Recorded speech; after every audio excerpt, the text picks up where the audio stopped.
The deeper researchers dive into the chronicles of past eras, the clearer a frighteningly simple thought becomes. Humanity knows practically nothing about its true past. Official history often resembles a thin screen hiding the ruins of a colossal and forgotten reality. The most striking example of this dissonance is found in the works of the famous French painter Hubert Robert.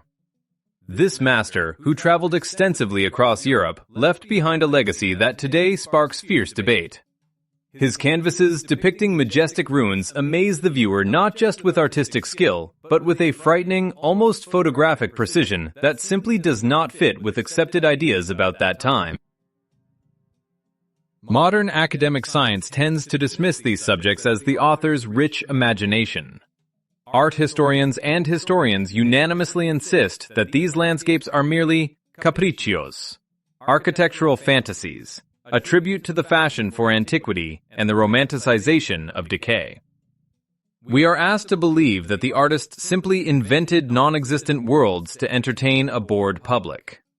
However, if we cast aside imposed stereotypes and analyze Robert's work from the perspective of an engineer or architect, a completely different picture reveals itself. We are presented with incredibly detailed colonnades, building levels going deep underground, and stone blocks fitted together with a jewelry-like precision inaccessible to the builders of his era. It creates a persistent impression that Robert was not inventing, but recording the reality surrounding him. He acted not as a dreamer, but as an honest documentarian, scrupulously sketching what he saw with his own eyes, a world that, even then in his time, lay in ruins. This hypothesis poses an uncomfortable but inevitable question. If the artist was depicting reality, then who built these cyclopean structures, and when? After all, the civilization contemporary to Robert himself looked frankly pale and, one might say, backward against the background of these remains. People of that era did not possess the technology to restore these giants, nor even to use them correctly. A strange paradox is fixed on the canvases. Majestic ruins, clearly created by a highly advanced society, coexist with primitive daily life. Grandiose halls are turned into stables, ancient temples are used as ordinary housing, and complex engineering structures are simply abandoned. Every detail in these paintings screams silently that another world once existed here, more powerful, technological, and majestic than the one that replaced it. However, what remains of this world evokes in official science only a desire to remain silent or offer ridiculous explanations. Historians habitually label any incomprehensible object whose purpose is forgotten as a temple or a tomb, turning a blind eye to obvious technical inconsistencies. But a careful look at Hubert Robert's legacy allows us to read a different message. It is as if the artist left us an encrypted chronicle of a catastrophe, the consequences of which he witnessed. This is not just painting. It is evidence. And if we assume that these monumental sets were drawn from nature, then the entire familiar chronology of human development begins to crack at the seams, exposing the hidden truth about a vanished civilization whose traces we have not yet learned to read correctly.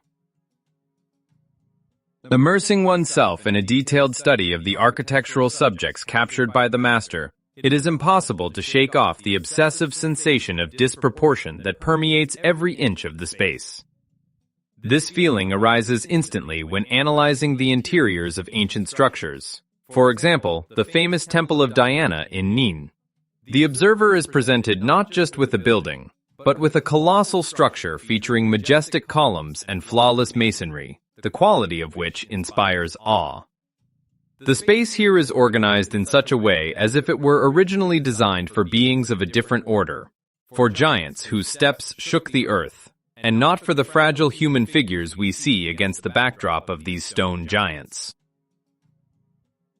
The ordinary people depicted in these settings seem insignificantly small, almost lost among the monumental vaults. They look not like the masters or creators of these walls, but like accidental guests, ants crawling at the foot of ancient trees.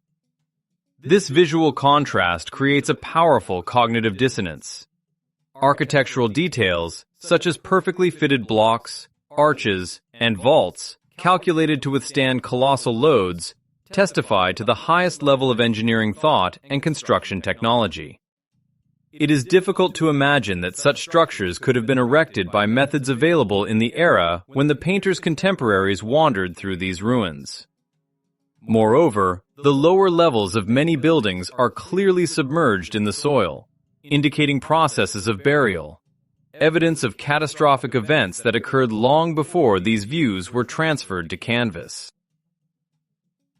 This Lilliputian syndrome manifests even more vividly in landscapes depicting waterways and canals. Long canals stretching into the perspective are framed by massive ruins of arches and colonnades, the scale of which overwhelms the imagination. The arches rise to such a height that human figures against their background turn into barely distinguishable dots, foreign objects accidentally caught in the frame. The construction technique here is no less striking. Flawless geometry, complex ornaments that seem to repeat precise mathematical calculations, and vaults capable of withstanding incredible pressure. All this creates the impression that we are looking at the remains of the infrastructure of a civilization that possessed technologies inaccessible to the understanding of people of subsequent eras. People wandering along the banks of these grandiose canals or under the vaults of ruined temples behave like passive observers. In their actions, there is neither creation nor understanding of the essence of the objects surrounding them. They seem to live in the shadow of giants, unaware of the true grandeur of their surroundings. There is a persistent feeling that these Lilliputians have populated an empty shell left by someone much more powerful. They do not look like builders capable of designing and erecting such miracles. On the contrary, their presence emphasizes the gap, the deep abyss between the creators of these architectural masterpieces and those who came to replace them. This dissonance between the scale of the buildings and the insignificance of their new inhabitants suggests that the humanity depicted in the paintings is a kind of parasitic element on the body of a dead giant. New generations simply occupied the vacated space, having not the slightest idea how this world functioned at the height of its prosperity. They wander among the debris, using it as a background for their primitive life, not asking the question of who actually erected these walls. And if these people did not build the splendor surrounding them, then a legitimate and disturbing question arises. Who was the true architect of this vanished reality? And where did those for whom these cyclopean sizes were normal actually go? The answer to this question lies not in history textbooks, but in exactly how the new tenants managed the incomprehensible inheritance they received. What is revealed to the gaze upon further study of Hubert Robert's legacy can be characterized as a chronicle of the deepest civilizational decline. If previous observations concerned the mismatch of scales, now the glaring technological and cultural gap between the creators of the majestic ruins and those who inhabit them comes to the fore. A picture unfolds before us of the life of a society that can boldly be called a civilization of scavengers, or inhabitants of a post-apocalyptic world who have forgotten their past. This is especially vivid in subjects where grandiose antique structures are used completely for other than their intended purposes, adapted for primitive domestic needs. Studying scenes depicting public baths among the ruins, we see a striking contrast. Massive stone vaults, majestic colonnades, and perfectly designed arches capable of withstanding colossal pressure serve merely as a decoration for washing clothes and bathing bodies. The water filling these reservoirs might once have been part of a complex hydraulic system, the purpose of which is unknown to us, but for the people in the painting, it is simply a convenient puddle fenced with stone. They splash in the shadow of engineering masterpieces, unaware that they are inside a complex technical device or a sacred complex, the level of creation of which is incomparably higher than their own understanding of the world. Such a utilitarian, almost barbaric attitude towards heritage is traced everywhere. Temples with flawless proportions and decor, requiring high-precision equipment for stone processing, are turned into public pools, market squares, or pens for livestock.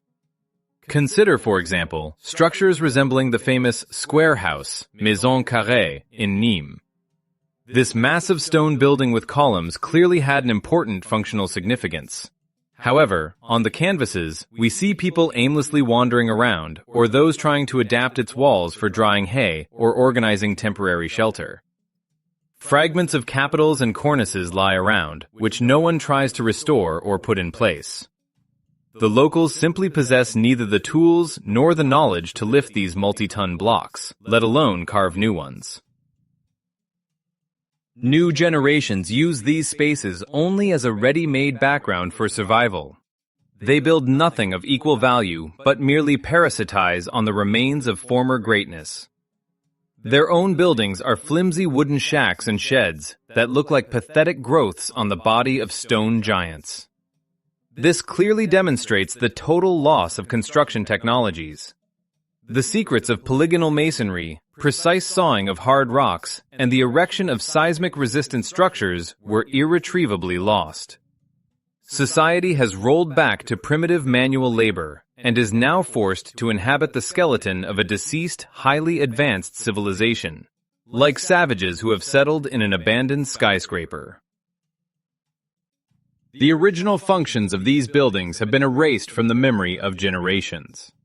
What we habitually call temples or thermal baths could have been factories, power stations, or scientific centers. But since knowledge is lost, people invent simple explanations for these objects, reducing everything to religion or elementary daily life.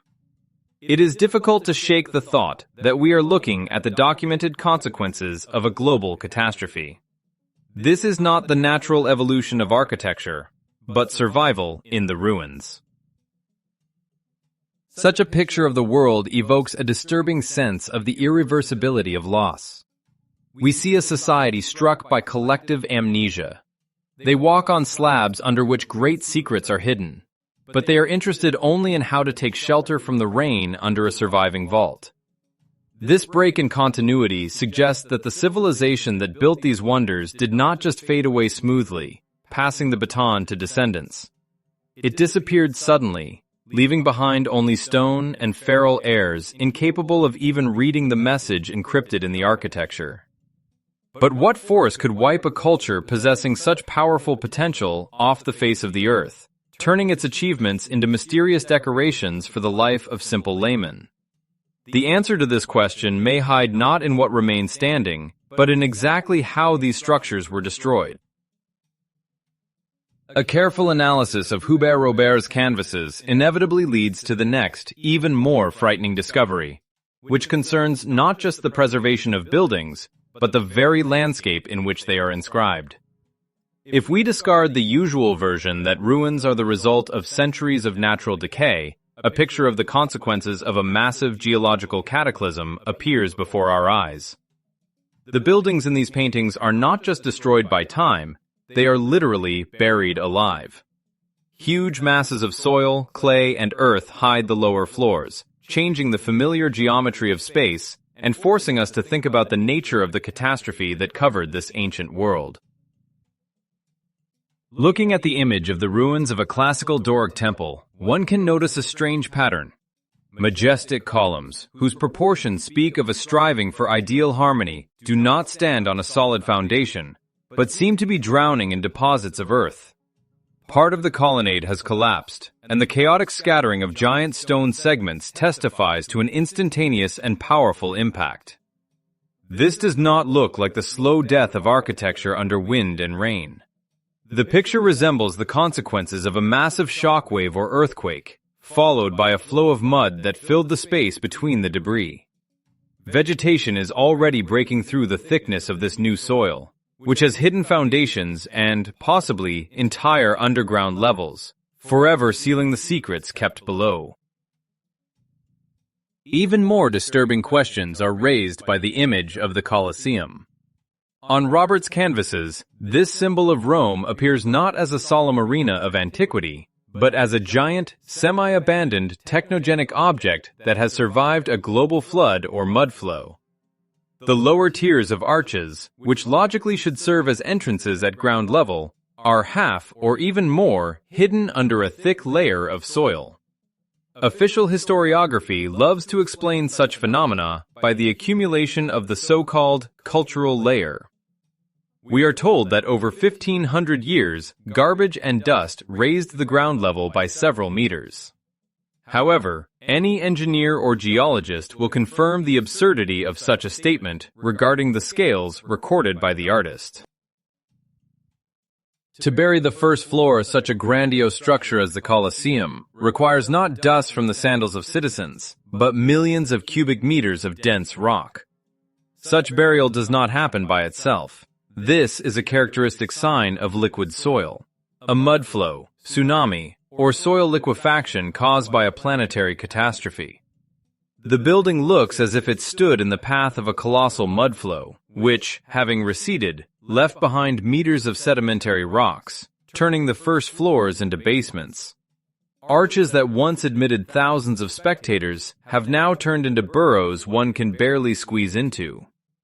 This is visual evidence that the catastrophe occurred relatively recently, by the standards of the depicted era, as the ruins have not yet had time to completely level with the ground, but the landscape has already changed beyond recognition.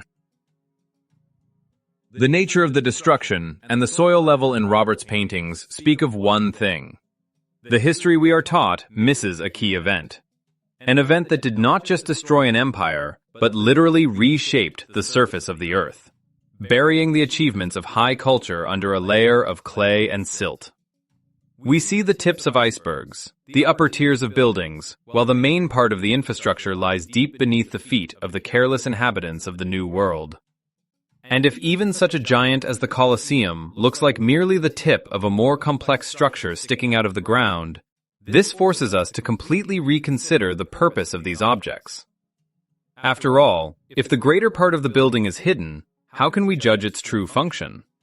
Were these structures really just palaces, temples, and arenas for entertainment? Or is their visible part just a casing hiding complex mechanisms and systems underneath, the meaning of which was lost along with the buried floors? Shifting the focus from artistic expressiveness to engineering logic, the researcher inevitably faces the need to rethink the very purpose of the depicted objects. If we discard the romantic flair and look at the ruins through the eyes of a technologist, familiar names like villa, pavilion, or port begin to seem like naive labels stuck on complex technical devices, the true function of which has been forgotten. What is customarily considered decorative elements of garden and park art reveals signs of large-scale industrial complexes of the past upon closer inspection. A striking example of such a discrepancy is the depiction of so-called pavilions with cascades. At first glance, this is an idyllic landscape created to delight the eyes of the nobility. However, the structure of the water flow and the stone masonry framing it speak otherwise. The cascade here does not look like a natural phenomenon or a light decoration. It is rigidly built into a massive stone structure with clear geometry, terraces, and spillways. Such architecture resembles the remains of a dam, a lock system, or even a hydroelectric power station more than a park ornament. The massiveness of the walls and the precision of the block processing indicate that the structure was designed to work with colossal water pressure and immense energies. For a simple fountain, such excessive strength and complexity are completely unnecessary. Likely, the artist captured a fragment of a lost water supply system or an energy node, which over time, having lost its mechanisms, turned into a picturesque waterfall, and its concrete or stone skeleton was adapted as a place for walking. Similar questions arise when analyzing objects such as Villa Madama. The viewer is presented with a structure that in the 18th century already looked like a relic of another era. The internal volumes, the height of the arches, and the thickness of the walls are absolutely excessive for a residential house, even a very rich one. Huge empty halls which are impossible to effectively heat or light with the means of that time resemble factory floors, hangars, or public terminals rather than cozy chambers. A persistent impression forms that the architects of the Renaissance and subsequent centuries did not build these buildings from scratch, but merely engaged in redecorating the surviving boxes of ancient industrial or administrative centers. They inserted windows into giant openings, laid floors, and hung tapestries, trying to inhabit a space that was originally intended for completely different, probably technical purposes. The industrial trace becomes even more obvious when looking at port structures, such as the port of Ripetta. Here, urban development literally grows into ancient megalithic foundations. Embankments, stairs, and retaining walls are made of blocks of such size and quality of fitting that it evokes associations with modern concrete fortifications of strategic objects. This is not just a pier for wooden boats. It is an engineering structure of high culture, calculated for centuries of operation and serious loads. City life flows on top of these ruins, using them as an indestructible foundation, but not understanding the principles of their creation. It looks like parasitism on the remains of highly developed infrastructure, where complex logistical nodes of the past are used as simple wharves. Taken together, these observations form an image of a world permeated by a complex engineering network, of which only a stone skeleton remains. We see not separate buildings, but nodes of a single system. Stations, factories, hydraulic complexes. The tragedy of the situation lies in the total loss of understanding of how this system works. People in the paintings live inside a broken mechanism, perceiving its parts as elements of the landscape. This brings us to perhaps the most poignant image in Robert's work, the lonely hermit praying amidst giant ruins. This figure becomes a metaphor for all humanity of that era. Man bows his head before a greatness the nature of which he is unable to comprehend. He offers prayers in a space that was possibly a machine hall or a laboratory. For him, these walls are sacred only because they are grandiose and incomprehensible. He seeks a spiritual answer where precise calculation and technology once reigned, finally affirming the victory of myth over knowledge. Summarizing this large-scale investigation, the figure of Hubert Robert appears before us in a completely different light. From a talented artist subject to the fashion for romanticizing decay, he transforms into a key witness of an era that can boldly be called the time of the world's reset. His legacy ceases to be just a collection of paintings and acquires the status of a detailed photo report from the crash site of a highly advanced civilization. Each painting is a documented fact, a piece of evidence preserved to this day despite the attempts of time and man to erase the memory of the true past. Robert did not invent ruins. He recorded the moment when the traces of a global catastrophe were still fresh, when the giant skeletons of buildings had not yet been dismantled for building materials, and the cultural layer brought by the flood had not yet been hidden under new paving stones. Official historical science, facing such visual evidence, finds itself in an extremely uncomfortable position. Academic circles prefer either to modestly remain silent, ignoring inconvenient details, or offer explanations that do not withstand any criticism upon closer inspection.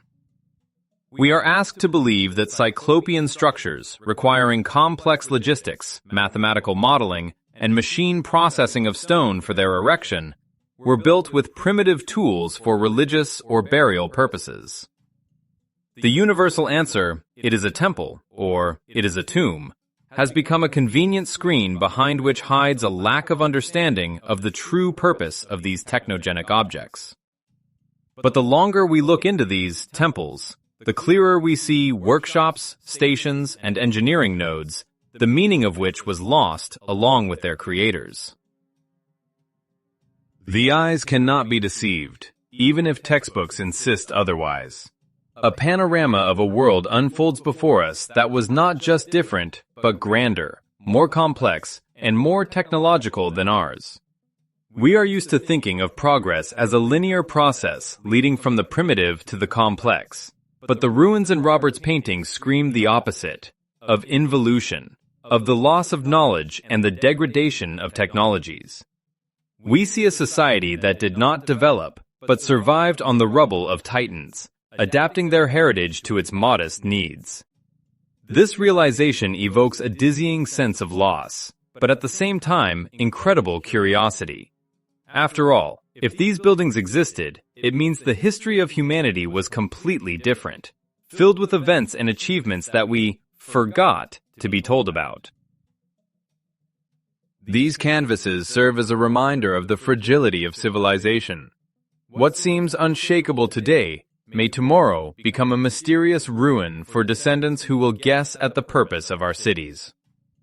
Hubert Robert and other master ruinists left us keys to solving this mystery. Perhaps they understood that soon these traces would disappear, be built over, restored beyond recognition, or finally destroyed, and they hurried to capture the truth on canvas.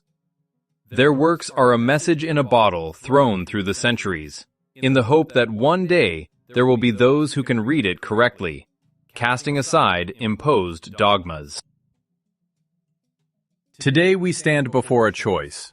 Continue to blindly believe approved versions where everything is shelved neatly but does not add up in facts, or trust our own eyes and logic. History was rewritten, but stone remembers everything. The ruins captured by Robert continue to silently testify to a world that was stolen from us, and it depends only on us whether we want to return this memory.